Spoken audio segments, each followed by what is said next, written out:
मधु शहर में रहने वाली पढ़ी लिखी मॉडर्न लड़की है। वो और पवन साथ कॉलेज में पढ़ते थे। धीरे धीरे उन दोनों में प्यार हो गया। पर पवन गांव में रहने वाला एक साधारण सा लड़का है। मधु के पिता हमेशा उसे ये बात कहकर ताना देते हैं। तुम वहाँ गांव में कैसे एडजस्ट करोगी? शादी करके तुम गांव तो चली जाओगी, पर अपनी सारी मॉडर्न सोच और चीजें यहाँ शहर में ही रख कर जाना। ये सुनकर मधु को बहुत गुस्सा आता है। तो क्या हुआ अगर वो लोग गांव के हैं? मैं वहां जाकर उस घर को बिल्कुल शहर की तरह बना दूंगी। शाम होते ही मधु पवन को वीडियो कॉल करती है। अच्छा हुआ तुमने वीडियो कॉल कर लिया। हाँ, मैं तुम्हें आज अपनी माँ से मिलाता हूँ। अरे बिट्टू, क्या कर रहा है? ये क्या है? दूर करना इस टुनटुने को। जाने कौन दिख रहा है इसमें तो। अरे माँ, आपकी बहू का वीडियो कॉल है। आप इसमें अपनी बहू से आमने सामने बात कर सकती हैं।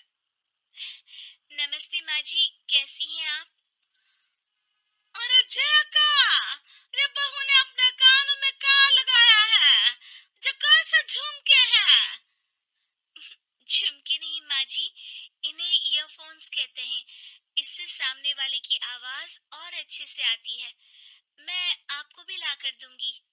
अरे नहीं नहीं, हमें नहीं ना चाहिए। हमारे कान बिल्कुल ठीक है। हाँ। माँ जी की ये बातें सुनकर मधु को अपने पिता की बातें याद आ जाती है और वो उसी वक्त ये ठान लेती है कि वो अपने ससुराल को एकदम मॉडर्न ससुराल बनाकर रहेगी। कुछ दिन बीत जाते हैं। पवन और मधु की शादी हो चुकी है।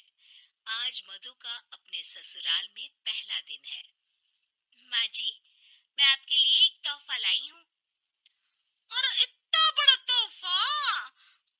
अरे कहाँ लाई है रे इस बड़े से बक्से में? मधु बॉक्स खोलती है। ये क्या है? ये वैक्यूम क्लीनर है। मैंने आपको झाड़ू लगाते हुए देखा तो सोचा अब आपका काम आसान हो जाएगा। और वाह बहू वाह, तूने मुझे झाड़ू लगाते हुए देखा तो तू मेरे हाथ से झाड़ू लेकर खुद भी तो लगा सकती थी ना।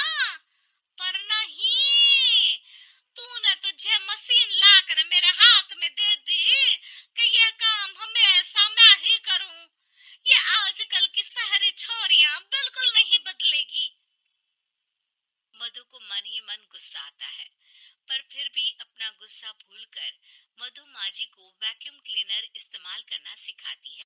अगले दिन मधु सुबह उठती है तो ये आंगन में से कैसी आवाजें आ रही हैं? मधु दौड़ती दौड़ती आंगन में जाती है और देखते ही चौंक जाती है। अरे माँ जी, ये आप क्या कर रही हैं? और वो कहा है ना, सुबह मैं जब कुएं से पानी निकाल रही थी तो मेरे कान की बाली उसमें गिर गई थी। तो ये तेरा वैक्यूम ना सारी चीजें अपनी तरफ खींच लेता है ना, तो मेरी बाली भी तो निकाल ही देगा। उसी की कोशिश कर रही हूँ, पर न जाने क्यों अब ये चालू ही नहीं हो रही तेरी मशीन। अब वो चालू होगी भी नहीं। पर अब कुएं में से पानी निकाल क्यों रही थी? अरे कमाल करती हो ना बहू। पीने के लिए पानी क्या तेरे मायके से लाऊं मैं? अरे कुएं से ही तो निकालना पड़ता है। हाँ, पीने के लिए पानी और वो भी कुएं से। मधु दिमाग लगाती है और थोड़ी ही देर में घर में वाटर प्यूरिफायर लगवा देती है।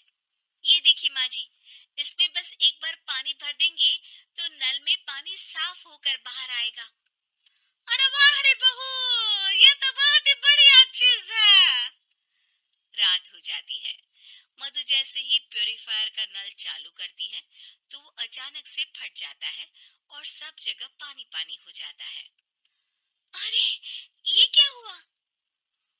ये क्या हो गया? मैंने तो बस इसमें उबला हुआ पानी डाला था। ये इतनी जल्दी खराब हो गया? अरे ये सारी शहरी चीजें सब ऐसी ही होती है कबूरी।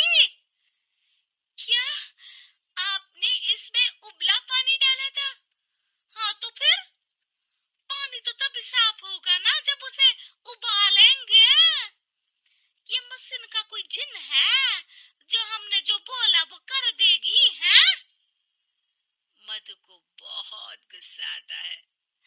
इस तरह तो मेरा अपने ससुराल को मॉडर्न बनाने का सपना अधूरा ही रह जाएगा। नहीं, मैं इस तरह से हार नहीं मान सकती। थोड़े ही दिन में मधु पूरे किचन को मॉड्यूलर किचन में बदल देती है। अरे वाह बहू वाह, इतनी सारी अलमारियां! माँ जी मॉड्यूलर किचन देखकर बहुत उत्सुक हो जाती है। ये बक्सा का है। बहू ने शायद गलती से यहाँ रसोई में रख दिया है, पर है तो ये बहुत ही बढ़िया। अगले दिन सुबह। अरे मायरी, क्या हो गया? मैं तो बर्बाद हो गई। मेरी सारी पूंजी जलकर राख हो गई। हे राम, अब मैं क्या करूं? माँ जी की रोने की आवाज सुनकर मधु दौड़ी दौड़ी किचन में आती है और इतना धुआं देखकर घबरा जाती है। ये सब कैसे हुआ माँ जी? ये आग कैसे लगी?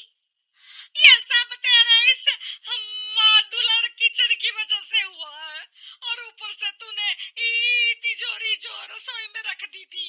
मैंने जैसे ही अपने गहने और पैसे इसमें रखे और बाहर से इस ताले को घुमाया, ये तो 5 मिनट में ही आग बबूला होकर फट गया। अरे माँ जी, ये तिजोरी नहीं है, ये तो माइक्रोवेव है। इसमें गहने नहीं रखते, खाना गर्म करने के लिए होता है ये। और ये जो आपने घुमाया ना, ये ताला नहीं है। आपने इसके टेम्परेचर को फुल कर दिया, इसलिए ये फट गया। माँ जी और जोर जोर से रोने लगती है।